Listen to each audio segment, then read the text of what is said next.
আমি নগণ্য, আমি অতি নগণ্য, আমি অতীব ক্ষুদ্র, কিন্তু আমি যাকে ভালোবাসি তিনি মহান, তিনি মহাসম্মানিত। সুবহানাল্লাহ। এই জন্যে আমরা সুন্নি মুসলমান যেখানে যাই, কুড়িগ্রামে নাগেশ্বরীতে যখন মাহফিলে গেলাম, একদল আলেম তারা আমাকে মাহফিল করতে দিবে না। মাহফিল কমিটির লোক বা স্থানীয় যারা যুবদল, বিএনপির নেতৃবৃন্দ যারা ছিল তাদের সাথে কথাবার্তা হইল যে মাহফিল করতে হলে আলাউদ্দিন জিহাদিকে আমাদের সাথে বসতে হবে, ওনাদের সাথে আগে বসতে হবে, একটা ডিবেট হবে বা একটা মুজাকারা হবে। আমি বললাম আমি দূরের মানুষ, মেহমান, এত দূর থেকে আসছি, আমি তো মাহফিলের উদ্দেশ্যে আসছি, এখানে তো আমি কোনো মুজাকারা কিংবা ডিবেটের নিয়তে আসিনি, ওই ধরনের প্রস্তুতি নিয়ে আমি আসিনি, ওই ধরনের মন মানসিকতা নিয়েও আসিনি, আমি আসছি মেহমান হিসেবে। কোনা তারা তো একটা বেজাল লাগাইছে, গ্যাঞ্জাম সৃষ্টি করছে, জামিলা সৃষ্টি করছে, আপনি একটু সময় দিলে ভালো হয়। তা আমি বললাম ঠিক আছে, ওনারা 4-5 জন আমার কাছে আসুক, ওনাদের কথাগুলো আমি শুনি, সমস্যাটা কি। কোনা ওনারা আসবে না, আপনাকে যেতে হবে। কোথায় যাব? যে ওনাদের মাদ্রাসা, মসজিদ এবং অফিস, ওখানে যেতে হবে একসাথে সবগুলো। তা আমি সর্বসাফল্যে চিন্তা করলাম মাহফিল তো করতে হবে, যাই দেখি। ওনাদের আলেমরাও তো মানুষ, তারাও তো এলাকার গণ্যমান্য ব্যক্তি, ফেলে দেওয়ার মানুষ তো না। আমি গেলাম, আমার সাথে যুব দলের কিছু নেতৃবৃন্দ ছিল, বিএনপির নেতৃবৃন্দ ছিল, তারা আমাকে সহযোগিতা করেছে। বসলাম, বসার পরে দেখলাম উত্তরবঙ্গের বড় বড় মুবাহিস যারা, কওমি অঙ্গনের বড় বড় আলেম যারা, তারা সেখানে উপস্থিত। আলহামদুলিল্লাহ, আমি তাদের সাথে কুশল বিনিময় করলাম। আমি তাদেরকে বললাম আমি আকীদার দৃষ্টিতে আহলুস সুন্নাহ ওয়াল জামাতকে ফলো করি, আপনারা কি অন্য কোনো আকীদা ফলো করেন কিনা? তারা বলল না না না না, আমরাও আহলুস সুন্নাহ ওয়াল জামাত। আমি তখন বললাম আমি মাযহাবের দৃষ্টিতে হানাফি মাযহাবকে ফলো করি, আপনারা কি অন্য কোনো মাযহাব মানেন নাকি হানাফি মাযহাবকে অস্বীকার করেন? তখন তারা সবাই বলল না না, আমরাও সবাই হানাফি, আমরাও সবাই হানাফি। ভালো, তাহলে আকায়েদের দৃষ্টিতে আপনারা আহলুস সুন্নাহ ওয়াল জামাত, আমিও আহলুস সুন্নাহ ওয়াল জামাত। মাযহাবের দৃষ্টিতে আপনারা হানাফি, আমিও হানাফি। তাহলে তো বোঝা যাচ্ছে আমরা এক গ্রুপ হই। গ্রুপ তো তাহলে আলাদা কিছু না এখানে। আমি তো লা মাযহাবি না, আপনারাও লা মাযহাবি না, তাহলে কি সমস্যাটা কোন জায়গায় ভাইজান বলেন তো দেখি? মাযহাবও এক, আকায়েদের দৃষ্টিতে আমরা এক, সমস্যাটা কোন জায়গায়? সমস্যা তো ধরতে পারতেছে না। তখন কথা উঠলো, ভিডিও করা হয়েছে, আপনারা অনেকটা হয়তো দেখেছেন।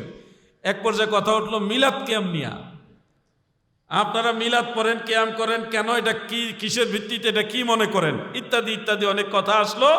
আমি বেশ কয়েকটা কিতাবের হাওলা এবং কয়েকজন বড় বড় ইমামের রেফারেন্স দিয়ে বললাম আমরা আহলুস সুন্নাহ ওয়াল জামাতের ফলোয়ার্স, অনুসারী। সেই আহলুস সুন্নাহ ওয়াল জামাতের বড় বড় ইমাম যারা, তারা এটাকে মুস্তাহাব বলে গেছেন। ইউস্তাহাব্বু লানা ইজহারু শুকরে বিমাউলিদিন নবী সাল্লাল্লাহু আলাইহি ওয়াসাল্লাম। এটা আহলুস সুন্নাহ ওয়াল জামাতের ইমামদের রায়, এটার উপরে আমরা আসি, আমরা এটা মুস্তাহাব মনে করি, এটা ফরজও মনে করি না, ওয়াজিবও মনে করি না, আবার নাজায়েজও মনে করি না, এটা মুস্তাহাব, নবীর মহব্বত, এটা জায়েজ আছে। পৃথিবীর সব ইমামরা এটা জায়েজ বলছে, সর্বসম্মতিক্রমে মিলাদ শরীফ মুস্তাহাব। আমি কথাটা ওখানে বললাম, লাগলো নি তাদের ভিতরে ভেজাল। বড় আলেম যারা ওখানে উপস্থিত, তারা তো জানে আমি যে রেফারেন্সগুলি দিছি এগুলি যে কিতাবে আছে, তারা কিন্তু জানে না তা না, কিন্তু তারা জানে। এলাকার কারণে নিজের নেতৃত্ব ঠিক রাখার নিয়তে, উদ্দেশ্যে অনেক সময় সত্য জানলেও মানতে পারে না। নিজের নেতৃত্ব, কর্তৃত্ব, নিজের অবস্থান ঠিক রাখার জন্য অনেক সময় সত্য জানলেও প্রকাশ্যে মানতে পারে না, এমন মানুষ আমাদের দেশে আছে। আমি দেখলাম ওনাদের মধ্যে আরেকজন আলেম এসে বললেন যে জিহাদি সাহেব যে বললেন মিলাদ শরীফ এটা সর্বসম্মতিক্রমে মুস্তাহাব, আপনিও কিছু বললেন না, তাইলে আমরা কি আজ থেকে মিলাদ পড়ব কিনা? তারা প্রশ্ন করতেছে, আমি বসে আছি। তখন উনি আবার, যিনি বড় আলেম ছিলেন, উনি অত্যন্ত শরীফ ছিলেন, ভদ্র মানুষ ছিলেন, নরম তবিয়তের মানুষ ছিলেন। আমি ওনার আচরণে খুব মুগ্ধ হয়েছি। কওমি অঙ্গনের আলেম হইলেও ওনার আচার আচরণ খুবই নমনীয়, ভালো। বড় আলেম বড় আলেমী, যেই দলেরই হোক, তাদের ভিতরে ইলমের নূর আছে, তো যার কারণে তাদের ভিতরে একটা তাসির থাকে। উনি বললেন, দেখেন জিহাদি সাহেব যেটা বলছে সেটা হলো এটা ফরজও না ওয়াজিবও না লাজেম মনে করে না। তো কেউ যদি মিলাদ শরীফকে ফরজ মনে করে না, ওয়াজিবও মনে করে না, লাজেম মনে করে না, তাহলে মুস্তাহাব মুস্তাহসান হিসেবে কেউ এটা করতে চাইলে করতে পারবে। একবারে সরাসরি বললেন। আরও বেশ কয়েকটা বিষয় নিয়ে কথা হইল, বিশেষ করে নবীজি নূরের তৈরি কিনা এটা নিয়েও কথা উঠছিল। আমি স্পষ্ট বলেছি, আল্লাহর হাবিব রসুল আকরাম সাল্লাল্লাহু আলাইহি ওয়াসাল্লাম আউয়াল মখলুক, নূরে মুহাম্মাদি নবীজির নূর মুবারক সবার আগে সৃষ্টি হয়েছে। সেই নূরে মুহাম্মাদি থেকে আল্লাহ তাআলা আমার নবীজির জিসম মুবারক তৈরি করেছেন। অর্থাৎ নবীজি নূরের তৈরি, এটা আহলুস সুন্নাহ ওয়াল জামাতের অমুক অমুক অমুক অমুক ইমাম বলেছেন, অমুক অমুক কিতাবের মধ্যে এটা আছে। আমি কয়েকটা রেফারেন্স দিলাম। বিষয়টা হলো ভাই, আমরা যে কিতাবের হাওলা দেই, অনেক আলেম ভাইরা, ছোটখাটো কিছু আলেম আছে, তারা কিন্তু এত কিতাব পড়তে পারে না, খুঁজেও পায় না। আমরাই তো অনেক সময় অনেক কিতাব খুঁজে পাই না, বড় বড় আলেমদের দ্বারস্থ হইতে হয়। তো আমাদের পরবর্তী জেনারেশন যারা, তারা তো আরো কঠিন পরিস্থিতিতে থাকবে। তো ওই না পাইলি মনে করে কোরআন হাদিসে নাই। এই জন্য বলছি ভাই, কুড়িগ্রামের কথা বলার উদ্দেশ্য হলো যে আমরা আহলুস সুন্নাহ ওয়াল জামাতের অনুসারী যারা আছে, আমরা সুন্নি মুসলমান যারা, আমরা দলিলে দুর্বল না, নবীর মহব্বতে দুর্বল না। আমলে দুর্বল হইল, নবীর মহব্বতের জায়গায় আমরা দুর্বল না। গত 2 দিন আগে দেখলাম কুমিল্লার একজন আলেম, ওনাকে আলেম বলতে আমার খারাপ লাগে, লজ্জা লাগে। তিনি বলতেছে আল্লাহর নবীর মা বাবা দুইজনে জাহান্নামে যাইব। এই কথাটা আমাকে বেশ অনেকেই পাঠাইলেন, লিঙ্ক পাঠাইলেন, ভিডিও পাঠাইলেন, আমিও শুনলাম, খুব কষ্ট পেলাম। আচ্ছা, আল্লাহর হাবিব রাহমাতুল্লিল আলামিন সাল্লাল্লাহু আলাইহি ওয়াসাল্লামের আব্বাজান আম্মাজান জান্নাতে যাবে কি যাবে না, এটার কি কোনো জাস্টিস করার বা এটার কোনো বিচার করার ক্ষমতা আমাদের কারো আছে? আমরা যে মাস্টারি করতেছি মাঝখানে, এখানে তো সমস্যা। নবীজির মা বাবা আপনার আমার কথায় জাহান্নামে চলে যাবে এরকম নয়। নবীজির মা বাবা জান্নাতি, এটা আহলুস সুন্নাহ ওয়াল জামাতের সব ইমামরা মেনে গেছে। মারহাবা বলেন। বলবেন ওই আলেমরা তো বলে সহিহ হাদিসের মধ্যে আছে নবীজির বাবা জাহান্নামে যাবে। কি সেই সহিহ হাদিস? আপনাদের এটা শোনা দরকারও আছে। সহিহ মুসলিমের মধ্যে উল্লেখ রয়েছে, একজন সাহাবী নবীজির দরবারে এসে বললেন, ইয়া রাসূলুল্লাহি আইনা আবি, নবী গো আমার আব্বাজান কোথায়? পরকালে তিনি ইন্তেকালের পরে কি জান্নাতি না জাহান্নামী? ফাকালা ফিন্নার, নবীজি বললেন তোমার বাবা জাহান্নামের আগুনের মধ্যে আছে। তিনি মনক্ষুণ্ণ হয়ে চলে যাচ্ছিলেন। আল্লাহর নবী আবার ডাক দিয়ে বললেন, ইন্না আবি ওয়া আবাকা ফিন্নার, নিশ্চয়ই আমার বাবা এবং তোমার বাবা দুইজনই জাহান্নামে। এই রিওয়ায়াতটা হলো তাদের দলিল। বলবেন তো হুজুর এখানে তো আছেই নবীর বাবা জাহান্নামে, আপনারা এটা মানেন না কেন? আমরা মানি না, বিষয়টা এরকম না। আমরা এই হাদিসটা বিস্তারিতভাবে জানি বিদায় তাদের মতো মানি না। আহলুস সুন্নাহ ওয়াল জামাতের ইমামরা যেভাবে মানছে ওইভাবে মানি। তো বিষয়টা কিরকম? বিষয়টা হলো, এই হাদিসটা যিনি বর্ণনা করেছেন তেনার নাম হযরত আনাস রাদিয়াল্লাহু আনহু। মনে রাখবেন নামটা, হযরত আনাস রাদিয়াল্লাহু আনহু। তিনার ছাত্র হলো সাবেত আল বুনানি রহমাতুল্লাহ আলাইহি। এই নামটা মনে রাখবেন, সাবেত আল বুনানি। সাবেত বুনানি রহমাতুল্লাহ আলাইহির 4 জন ছাত্র এই হাদিসটা বর্ণনা করেছেন। কয়জন? 4 জন। মনে রাখবেন, সাবেত বুনানির 4 জন ছাত্র এই ঘটনাটা, এই হাদিস শরীফটা বয়ান করেছেন। এর মধ্যে একজন শুধু বলেছেন, ওনার নাম হাম্মাদ ইবনু সালামা।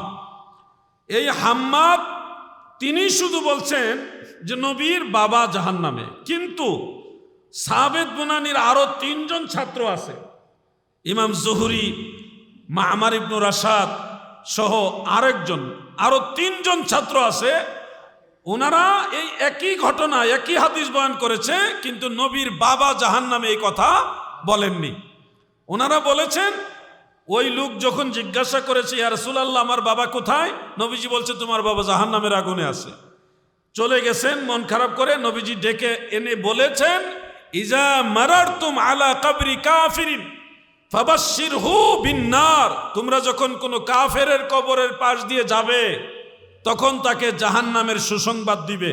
এখানে নবীর বাবার কথা উল্লেখ নাই, বলছে কোনো কাফেরের কবরের পাশ দিয়ে যখন যাবে তাকে জাহান্নামের সুসংবাদ দিবে। এটা সাবেত বুনানির 4 জন ছাত্রের মধ্যে 3 জনই এইভাবে বর্ণনা করেছে, যেখানে নবীর বাবার কথা নাই। আর ওই হাম্মাদ ইবনু সালামা উনি একমাত্র বর্ণনা করেছেন নবীর বাবা জাহান্নামে। তাইলে একই বিষয়ে 4 জনের মধ্যে 3 জন একরকম আর 1 জন আরেক রকম। বিষয়টা এখানেও শেষ না, আরো আছে। এই হাদিসটা বয়ান করেছেন হযরত আনাস রাদিয়াল্লাহু আনহু, নামটা মনে আছে না আপনারা? খুব মনোযোগ। হযরত আনাস রাদিয়াল্লাহু আনহু ছাড়াও এই একই হাদিস আরো 2 জন সাহাবী বর্ণনা করেছেন। একজন হলো হযরতে সাদ ইবনু আবি ওয়াক্কাস রাদিয়াল্লাহু আনহু, আপনাদের চট্টগ্রামে এসেছিলেন বলে প্রসিদ্ধ রয়েছে। তিনার মাজার হলো চীন দেশে। উনি চীন দেশে যাওয়ার সময় প্রসিদ্ধ রয়েছে উনি চট্টগ্রামে নোঙ্গর গেড়েছিলেন। এই ওনার কদম মুবারকের ধুলা আপনারা চিটাঙ্গের মানুষ পাইছেন, আলহামদুলিল্লাহ বলেন, এই সমুদ্রের পারে। আরেকজন সাহাবী হলো হযরত আব্দুল্লাহ ইবনে ওমর রাদিয়াল্লাহু আনহুমা, তিনি ফকি তবকার সাহাবী।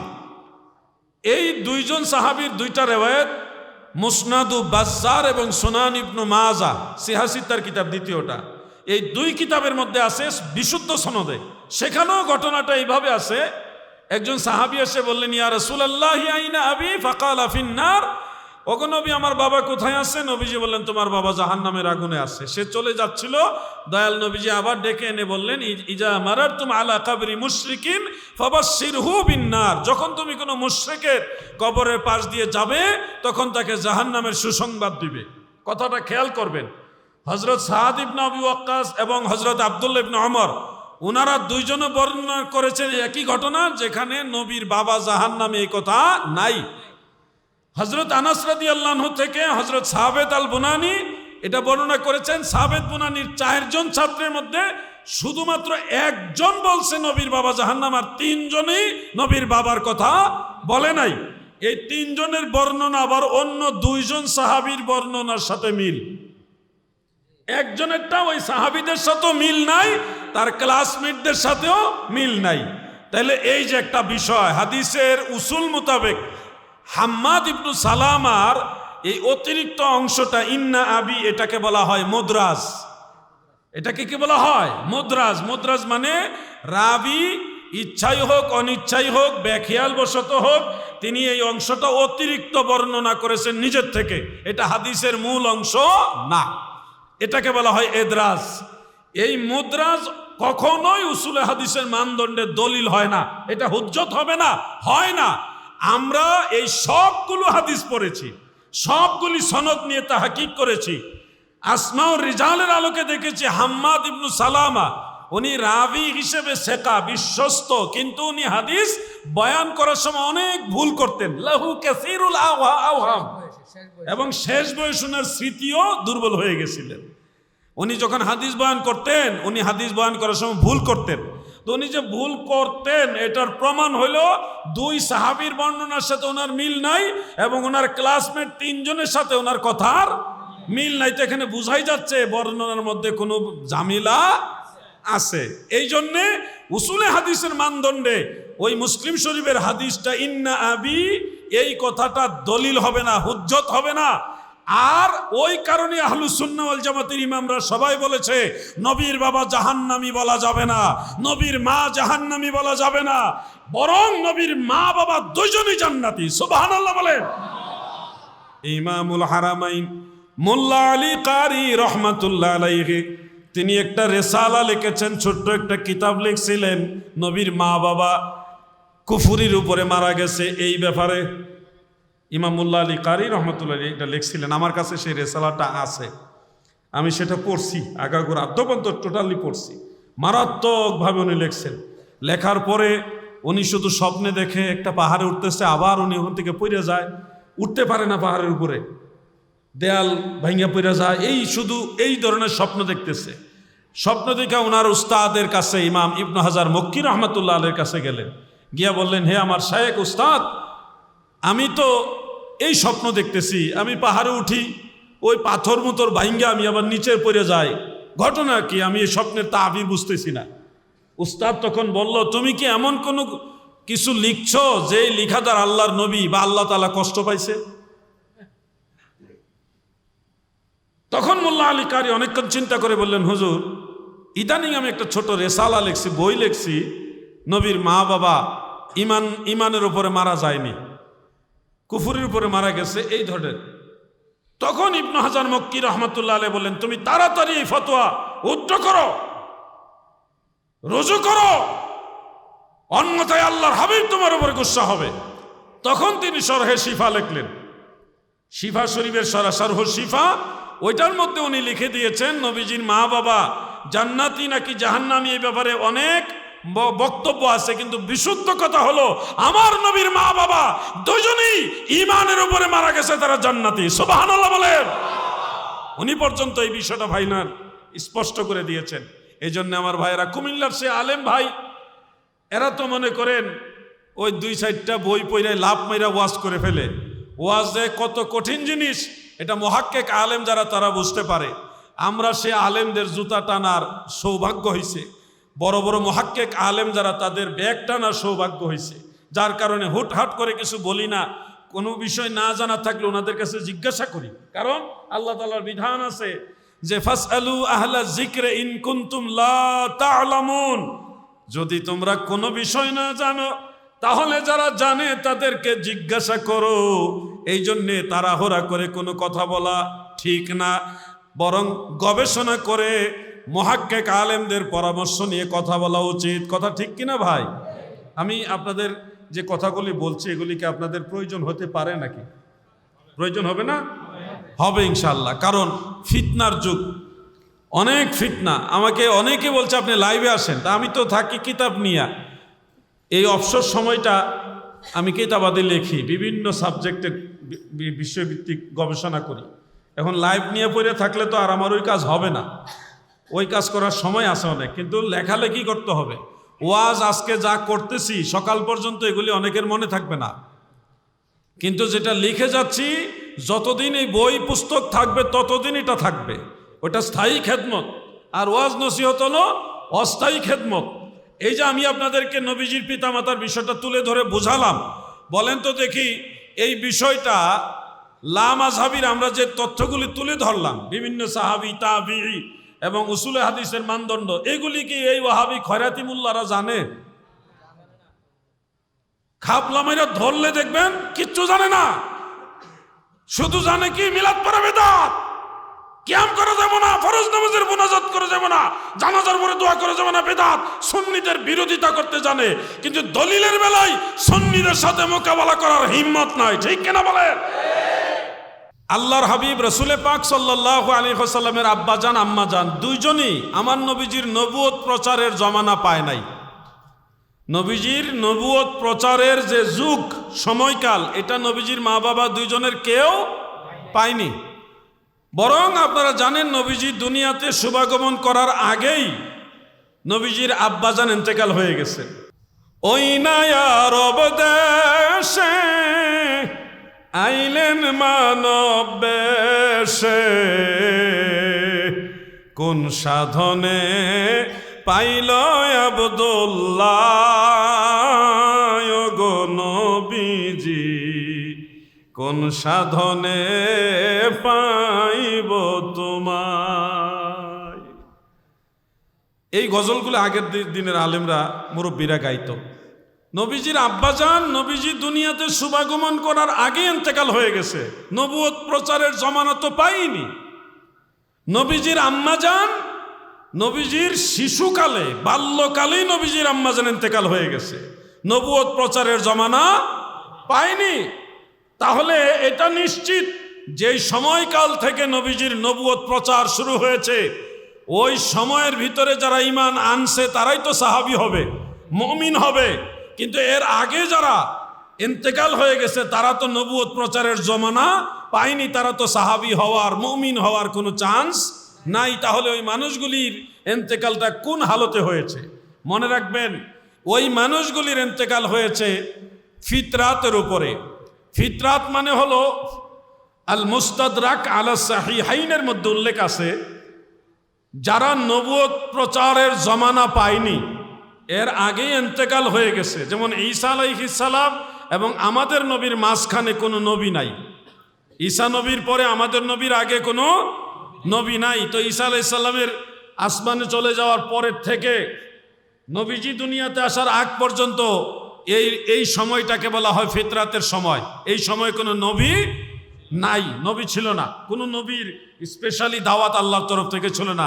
ঈসা নবীর অনুসারী হিসেবে কিছু লোকের চলছে, আর আখিরি নবীর আগমনের অপেক্ষায় ছিল সর্বশেষ নবী। এই সময়টাকে বলা হয় ফিতরাতের সময়। ওই সময়ের ভিতরেই নবীজির আব্বা আম্মা দুইজনে পড়ছে, যেই সময় কোনো নবুয়তের প্রচারের কেউ ছিল না। এই যে ফিতরাতের সময়ে যারা ইন্তেকাল হয়েছে তাদের হাল, তাদের ফায়সালা কিভাবে হবে?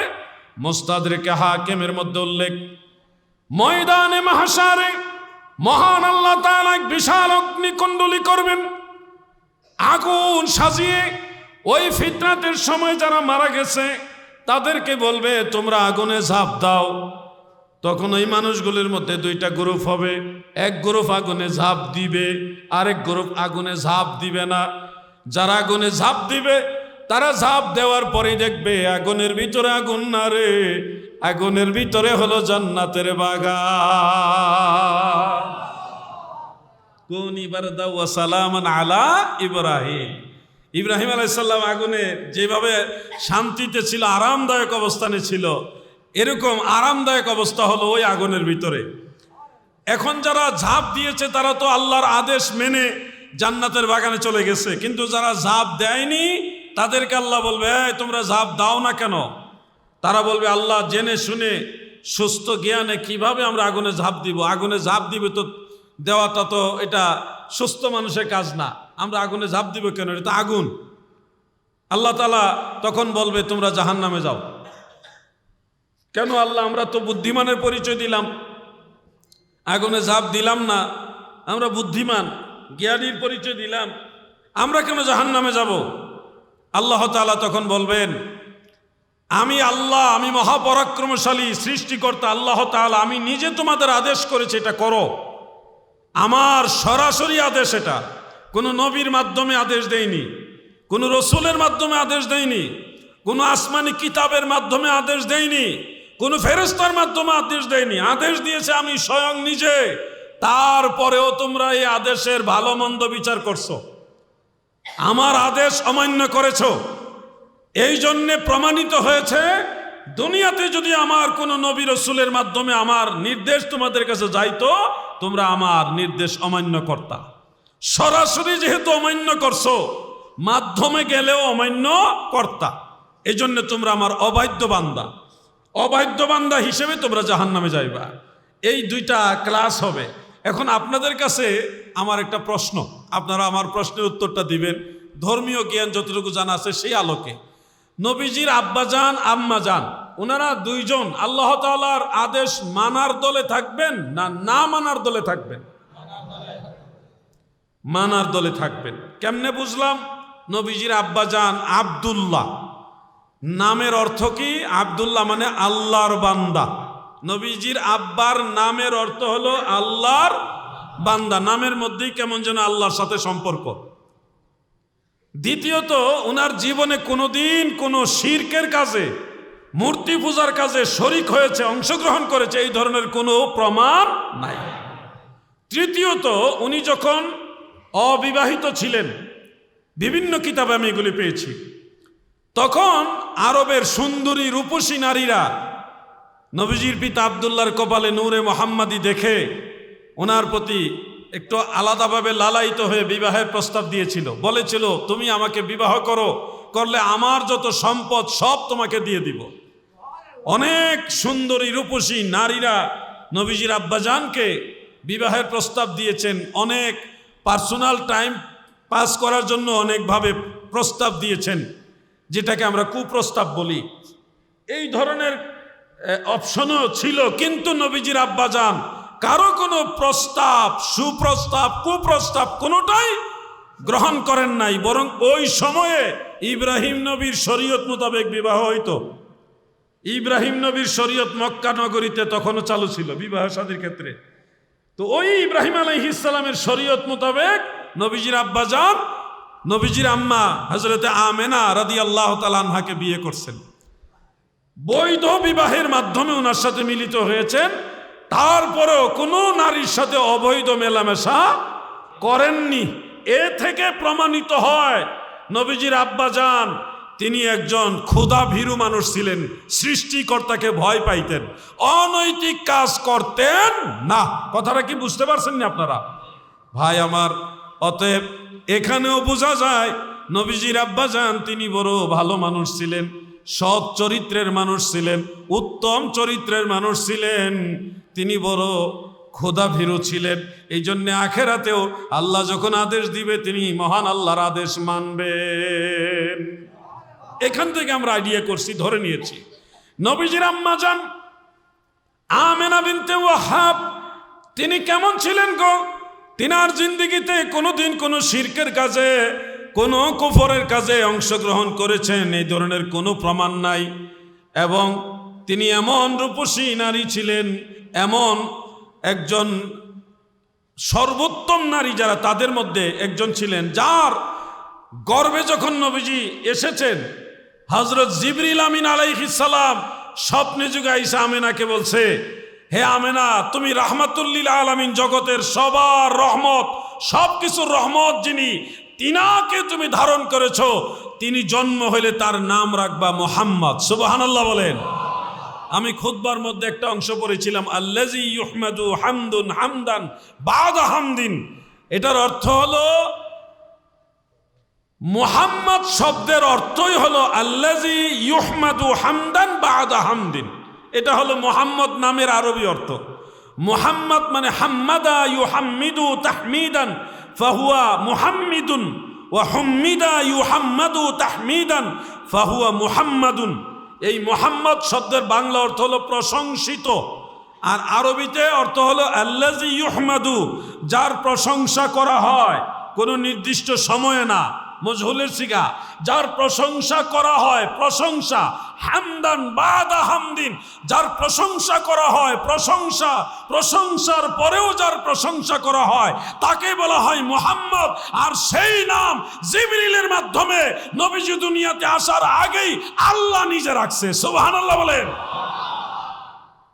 আমাদের নবীজির নাম রাখছে কে? আল্লাহ, জিবরিলের মাধ্যমে সুসংবাদ জানাই দিয়েছে।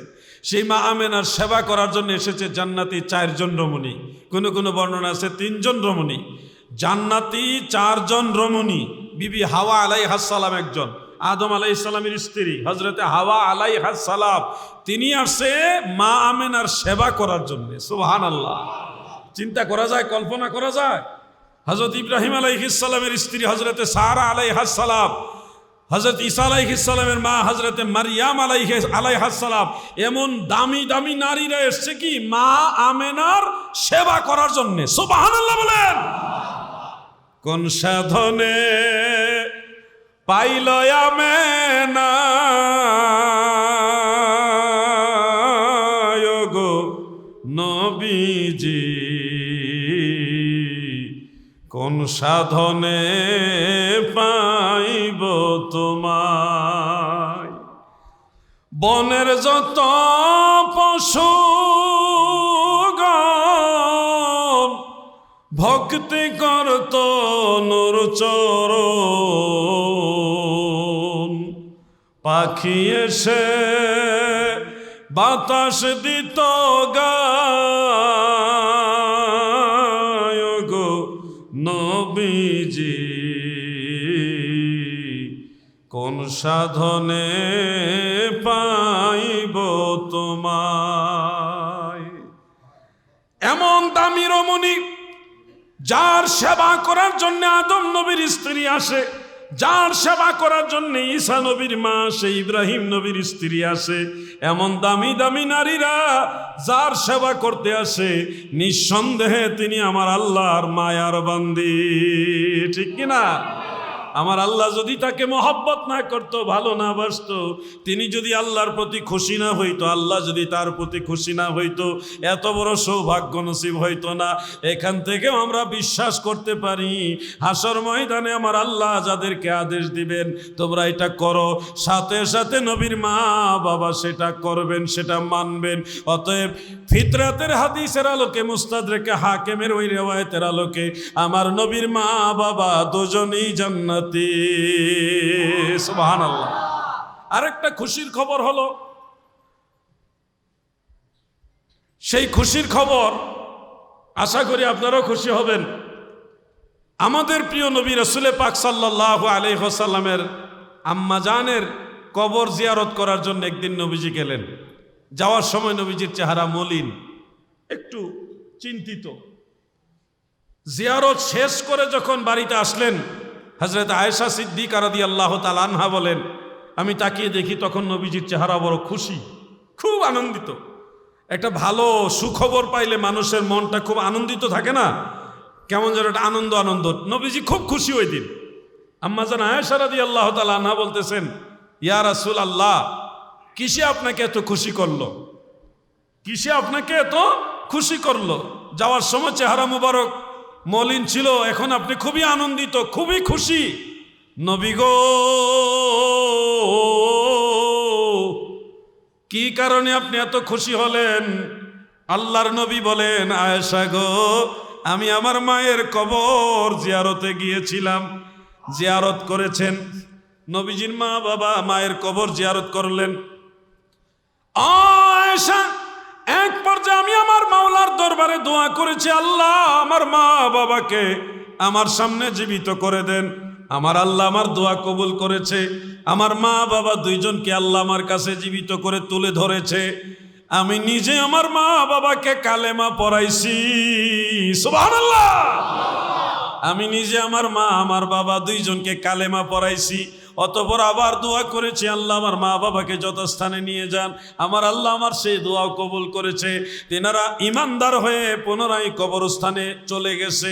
এই হাদিসের সনদ দুর্বল, কিন্তু হাফেজ জালালউদ্দিন সুয়ুতি রহমাতুল্লাহ আলাইহি তিনি উল্লেখ করেছেন যে যদিও এটা সনদান দুর্বল, কিন্তু মুহাদ্দিসিনে কেরাম এটা কবুল করেছেন। উসুলে হাদিসের একটা মূল নীতি আছে, কোন হাদিসের সনদ যদি দুর্বল হয় কিন্তু মুহাদ্দিসিনে কেরাম যদি এটা কবুল করে, তখন এটা আবার সহিহ হাদিসের স্তরে পৌঁছে যায়। এই জন্য এটা হ্যাঁ, এবং শাওয়াহিদ থাকলে তো আরো শক্তিশালী হয়ে যায়। তো যেহেতু তালাক্কা বিল কবুল, মুতালাক্কা বিল কবুল, এই হিসাবে এই হাদিসটা শক্তিশালী হুজ্জত হবে। তো সেই হিসাবে মুহাদ্দিসিনে কেরাম বলেছেন, নবীজির মা বাবাকে নবীজি নিজে কালেমা পড়াইছে, তিনারা ঈমানদার। সুবহানাল্লাহ বলেন।